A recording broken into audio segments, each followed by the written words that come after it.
everyone, it's Danielle from Mastering Mathematics, and in today's video we're going to talk about the various types of matrices, specifically the square matrices. Now, when we talk about a square matrix, we're talking about a rectangular matrix where the number of rows and columns are the same. Thus, it's a square. Just like a square, the length of every side is the same.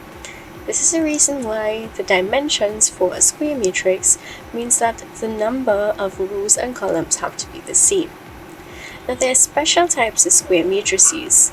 Let's take a look at each one in turn, beginning with the one we call the diagonal matrix. The diagonal matrix is the square matrix where you only have elements on your leading diagonal. The leading diagonal meaning those elements which fall on the same row, same column number. Examples of these would be position 1, 1, 2, 2, and 3, 3. Your leading diagonal having elements which are non-zero makes this a diagonal matrix. Now, there's another special case of the diagonal matrix called the scalar matrix. This matrix has all elements on the leading diagonal being non-zero as well. However, there's one other special condition. Each of the elements have a common factor. So for here, if we look at the elements on the leading diagonal, we can see that they have a common factor of 3, thus making this a scalar matrix. When we talk about a scalar, we're talking about absolutely any real number. Now let's talk about the identity matrix.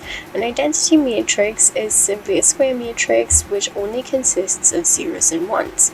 There's a specific pattern as well. The 2 by 2 matrix, which is shown here, notice that the leading diagonal consists of ones only.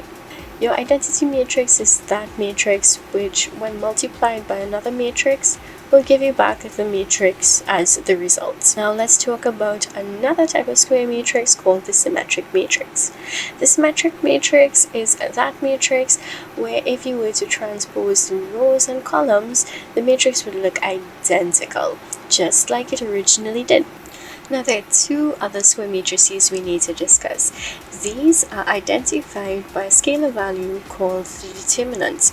If the determinant is 0, it's called a singular matrix, and if it is non-zero, it is called a non-singular matrix. Well, that's it for today. If you'd like to learn more matrices, tune in for the next tutorial.